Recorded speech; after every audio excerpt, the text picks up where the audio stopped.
YouTubers, আসসালামু আলাইকুম। আমি শাহিদ পারভেজ, আর আজ আপনাদের সামনে এইচটিএমএল নিয়ে আলোচনা করব। তো আজকে শুধু এইচটিএমএল এর ভূমিকা নিয়ে আলোচনা করা হবে, যেহেতু আজকে প্রথম পর্ব।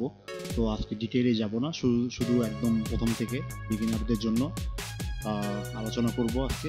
তো আসলে আমরা প্রথমে এইচটিএমএল নিয়ে আলোচনা করার আগে বলে নিই যে এইচটিএমএল কিন্তু এটা আসলে ওয়েবসাইটের কাজের ক্ষেত্রে ব্যবহার করা হয়। যেমন আমরা তো আসলে যেমন ধরুন বাংলায় কথা বলি, তো বাংলায় কথা বলতে গেলে আবার বাংলায় লিখতেও হয়।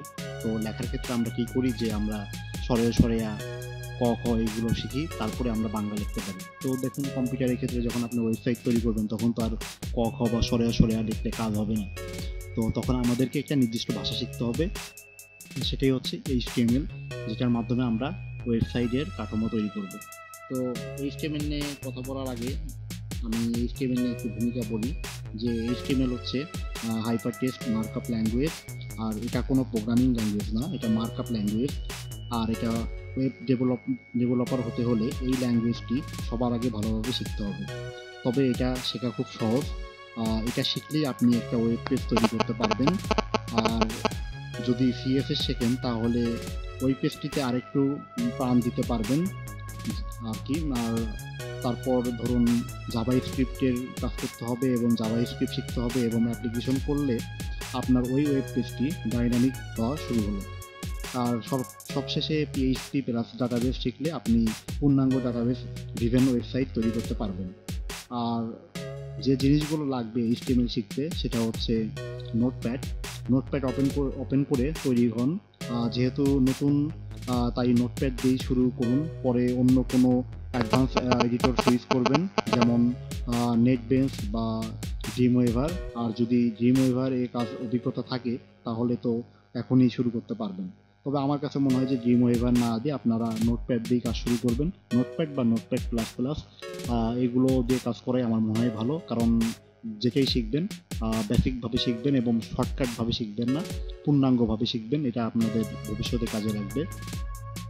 তো এখন আমরা যেটা বলতে যাচ্ছি সেটা হচ্ছে এইচটিএমএল শিখতে যে শব্দগুলি ভালোভাবে জানা দরকার সেটা হচ্ছে এইচটিএমএল এলিমেন্ট, এইচটিএমএল ট্যাগ এবং এইচটিএমএল অ্যাট্রিবিউশন বা অ্যাট্রিবিউট যেটা আমরা বলি। তো দেখুন, এইচটিএমএল এর সর্বশেষ ভার্সন হচ্ছে HTML5, আর HTML5 এর সকল নিয়ম অনুসরণ করা হয়। আর কাজেই HTML5 শিখলেই আগের ভার্সনগুলো অটোমেটিক শেখা যায়। তাই আমরা এই টিউটোরিয়ালে, অর্থাৎ আমি যে টিউটোরিয়ালগুলো দেখাবো সেখানে আমরা HTML5 অর্থাৎ লেটেস্ট ভার্সনের ব্যাপারে আলোচনা করব। এবং দেখুন, HTML5 মূলত HTML-ই, তবে এখানে নতুন অনেক ট্যাগ এবং নিয়ম যুক্ত করা হয়েছে, যেগুলো পরবর্তী টিউটোরিয়ালগুলোতে প্রয়োজন অনুসারে আমরা দিয়ে দেবো আপনাদেরকে। তো দেখুন, HTML-এ আমরা তো HTML নিয়ে আলোচনা করলাম। তো এখন আমরা যেটা করব সেটা হচ্ছে যে এখন আমরা এখানে কিছু কোড আছে, তো এইভাবে আসলে HTML-এ কাজ করতে হয়।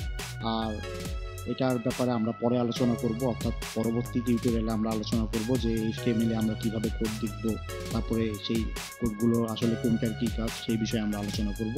আজকে যেহেতু শুধুমাত্র ভূমিকা দিচ্ছি, ইন্ট্রোডাকশন দিচ্ছি, তো তার জন্য বেশি কিছু বলছি না। আর সিএসএস এর ব্যাপারে একটা কথা বলি, এই সিএসএসকে আসলে আমরা যেটা বলি সেটা হচ্ছে যে ক্যাসকেডিং স্টাইল শিটস। আর এটার মাধ্যমেই আমরা আসলে ওয়েবসাইট, যেমন ধরুন আপনি একটা বাড়ি তৈরি করলেন, হ্যাঁ, তো বাড়ি তৈরি করলেই তো আপনি বাড়িতে বসবাস করার উপযোগী হবে তা তো না। কারণ একটা বাড়ি তৈরি করার পর আপনি সেটাকে জানালা করতে হবে, তারপর আপনার দরজা বানাইতে হবে। তো এই জিনিসগুলো তো দরকার, জানালা, দরজা, তারপরে থাকা খাওয়ার জন্য বিভিন্ন ধরনের জিনিসপত্র, যেমন বিছানা লাগবে, আপনার সোফার সেট লাগবে। তো এগুলো দিয়ে আমাদেরকে একটা ঘর সাজাইতে হয়। তো HTML এর ক্ষেত্রেও তাই, যখন আপনি HTML এ কোডগুলো লিখবেন তারপরে আপনারা সিএসএস এর মাধ্যমে সেটাকে সাজাবেন, তাহলে একটা ওয়েবসাইটের একটা সৌন্দর্য আসবে। তো সেটার জন্য সিএসএস আমাদের লাগবে। তো ইনশাল্লাহ আমরা ভবিষ্যতে এই ব্যাপারে শিখবো। আজকে যেহেতু ইন্ট্রোডাকশন দিচ্ছি শুধুমাত্র HTML সম্পর্কে, তো ইনশাল্লাহ আমরা পরবর্তী পর্বে আরও বিস্তারিত আলোচনা করব। তো আজ এই পর্যন্তই, সবাইকে ধন্যবাদ জানিয়ে পরবর্তী টিউটোরিয়াল দেখার আমন্ত্রণ জানিয়ে এখানে শেষ করছি। আর একটা কথা বলবো যে অবশ্যই আমার চ্যানেলটা সাবস্ক্রাইব করবেন এবং আমার ভিডিওগুলো শেয়ার করবেন। আর আমার মনে হয় যে আপনারা যত বেশি HTML-এ কাজ করবেন ততই আপনাদের অভিজ্ঞতা বাড়বে। আর এটা খুব একটা কঠিন না। আপনি যদি খুব ভালোভাবে শুরু করেন, অর্থাৎ মনোযোগ দিয়ে কাজ করেন এবং প্রতিদিন একটু এটার পিছনে সময় দেন, তাহলে আমার মনে হয় আপনারা পরিপূর্ণভাবে শিখতে পারবেন। তো আজ এই পর্যন্তই, সবাইকে ধন্যবাদ জানিয়ে এখানে শেষ করছি।